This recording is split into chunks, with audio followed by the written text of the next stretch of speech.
What's up everyone, Danny Lightning back with another video. We got something special for you here because this is a really good microphone at a really good price. I will put a link to this in the video's description. I'm not going to do any audio editing whatsoever. That way you can hear the microphone for as it is with no changes other than just volume adjustments to make sure we're at the correct volume for YouTube. We're not adding any EQ, no compression, none of that stuff. Just the raw recording, the whatever you want to call it. That's what we're doing right there, so you can hear this as it is, the way it is, and nothing more. All of my reviews are 100% honest. If it's not honest, it's not a real review. Let's get to the review so you can figure out what this microphone's all about. So we're checking out the SE Electronics 4100, which is exactly the same thing as the 4400 as far as the sound goes. They both have the same exact capsule. This one's only about $350 to where the 4400 is pretty much $500. The only real main difference is this one doesn't have as many switches on it. This one is cardioid only, to where the 4400 you can do cardioid, figure eight, whatever it is, a bunch of different polar patterns. But the crazy thing is, even though this doesn't have the polar patterns, they actually put the same capsule in this one that does have the capability if you had the switches. So the only thing that's really different is the circuit board and the switches, but the sound is identical. They could have probably put a different capsule in here, but they wanted to sound identical, so they used the same capsule. So let's start off doing some tests to see how it performs. Let's do a Sibilance and a Plosive test. So do the S sound harsh? And silly cell seashells, silly cell seashells, silly cell seashells, silly cell seashells. Let me know in the comments, do the S sound harsh? And Peter Piper picked a pack of peppers. Peter Piper picked a pack of peppers. Peter Piper picked a pack of peppers. Peter Piper picked a pack of peppers. Yeah. Yeah, baby. Yeah. Peter Piper. Now we're going to go ahead and test for resonance. So I'm going to hit the desk. If we hear any noises coming back up through the boom arm, I don't think we're going to hear much on this one. So let's tap the boom arm itself. Let's tap the microphone. I mean, there's no resonance. I mean, you're hearing some noise because we're tapping on it, but there's no ringing or resonating frequencies whatsoever. So let's go ahead and test the off-axis noise rejection. So let's spin this around. Let me see, how do I do this? Check 1, 2. So this is the way the microphone sounds at 90 degrees. So now we're going to the back, and we're stuck. Hold on a second. I guess I'm gonna have to take it off the stand. Actually, you know what? You guys get the idea. You get the idea. I mean, we turned it almost all the way around, so that gives you a really good idea of how this rejects noise from the sides and the back, or at least I hope it does. I don't know if that was a good test or not. Now we're going to test out the proximity effect, how this thing sounds as you get closer to it and further to it. And remember, we have absolutely zero audio editing right now. You're hearing the way the microphone sounds as it is. So all right, so we're about 5 inches away from the microphone, so let's get a little closer. Hey, what's up, guys and gals? We are getting really close to the microphone. We can't really get much closer than this, so let's back off a little bit. Let's back up a little bit, and let's move on back. So this is how the microphone would sound if you're about a arm length away from it. Nobody should ever be this far from the microphone. So if you're this far from the microphone, you're probably using it wrong. And now we're coming back on in, and we're about a good 5 inches away from the microphone again, which is pretty much the perfect distance for a condenser. 4 to 5 to 6 inches is where you want to be for this type of microphone. All right, so now we're going to do a keyboard test. I'm going to start clacking on my somewhat loud mechanical keyboard, and let's see how much of the keyboard this microphone picks up. And this is probably one of the better microphones I've ever used that's super cheap. I mean, this thing sounds really good. I mean, you cannot beat this for $350. I mean, I think if you only got $350 to buy a microphone and you're looking for a condenser, this is probably the one you want. Now we're going to go ahead and test the bass cutoff switches. So right now we have it in the neutral mode. This is the neutral mode with no bass cutoff. Now we are doing the mild bass cutoff, so this will cut off a little bit of the bass that's deeper than the human voice. This is probably the one you want to use. And let's move to the more aggressive bass cutoff. And now we are on the more aggressive bass cutoff. I would say either use it on neutral where you're not losing any of the low end, or just use the gradual one. And what I don't quite understand is the manual says that it's a 40 or an 80 cutoff, but if you look on the website, it's actually saying that's either an 80 or a 120. So I'm not 100% sure which one it is. Now we are back to the lower one, which I think is 80 hertz. I know the 4100 and the 4400 are showing different things on the bass cutoff, but the manual says something different, so I'm a little confused as to which is which. But yeah, I don't know. The light bass cutoff is the one that I like. The more heavy one, I think it cuts off a little bit too much. All right, let's go ahead and do a quick singing test with some Johnny Cash songs. So I'm going to Jackson. I'm gonna mess around. I'm going to Jackson. Watch out, Jackson Town. We got married in a fever, hotter than a pepper sprout.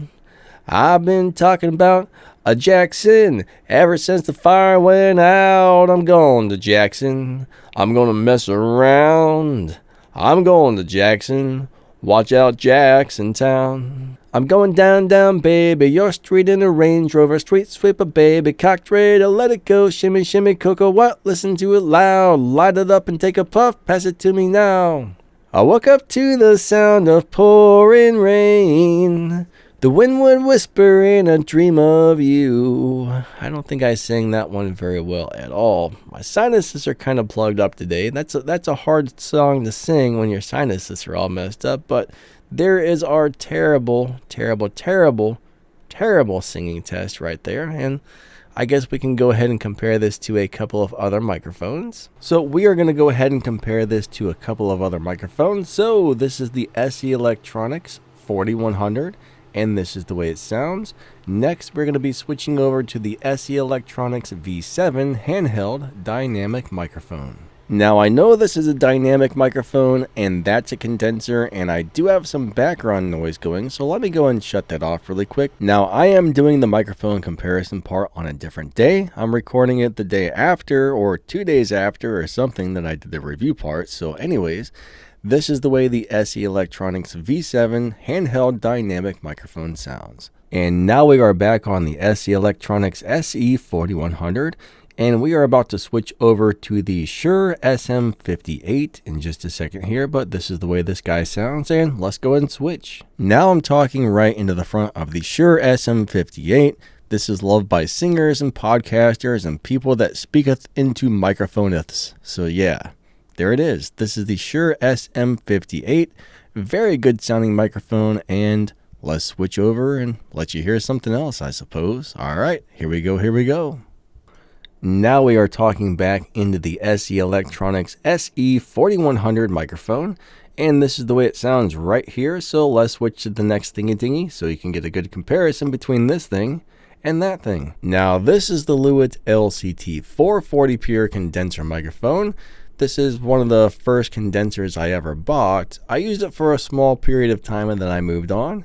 It's a pretty decent sounding microphone. I guess it can be kind of sibilant, and it is awfully bright on the high end for some voices, but this is the way the this is the way the Lewitt LCT 440 pure sounds, and let's go ahead and switch over to the next thingy. Now we are back on the SE Electronics 4100, and we are going to switch over to, I think we're going to go ahead and grab the Lauten LS 208 next. That'll be the next microphone we try out, is the Lauten LS 208. Let's go ahead and switch over right about now. Alright, so this is the Lauten LS 208. This is a condenser microphone that's designed to be more like a dynamic when it comes to noise rejection and not picking up as much room noise and stuff. So yeah, this is a very cool, very good sounding microphone. I've always liked it a lot. It does have a couple of switches to change the sound.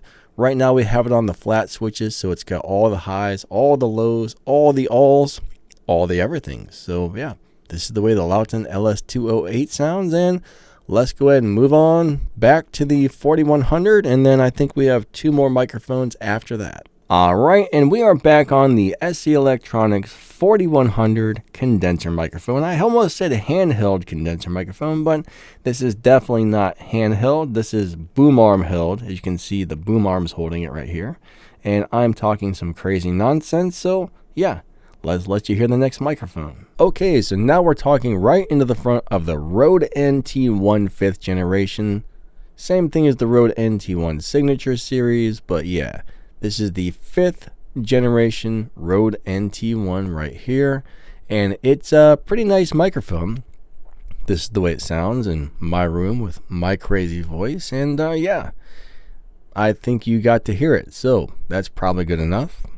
I don't know what to say during these review microphone changey thingy dingies where we go back and forth, so let's just go and switch back to the 4100, and then we'll switch over to the Neumann. The Neumann will be last. Okay, so now we're back on the SE Electronics SE4100, and this is the way this crazy microphone sounds. I hope you like it, because I really like it. It's probably my new favorite microphone, to tell you the truth.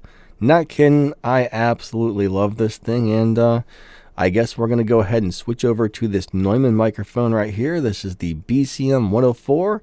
It was made for radio broadcast, voiceovers, anybody speaking into a microphone. So this one was designed specifically for human speech. So let's plug it in, let you hear it. All right, now this is the Neumann BCM 104. This is a really nice, really expensive condenser microphone. And you know, I think some people really love the way this one sounds. There's a few people who don't. It's a little bit laid back. It's very clean, very clear, very crisp, and a little laid back sounding. But anyways, this is the Neumann BCM 104, and we were just comparing this to the what is it? The SE Electronics SE4100. If I wasn't having a big old giant brain fart, and you might have been able to realize what the heck I was talking about. So we'll switch back to the SE4100 one last time.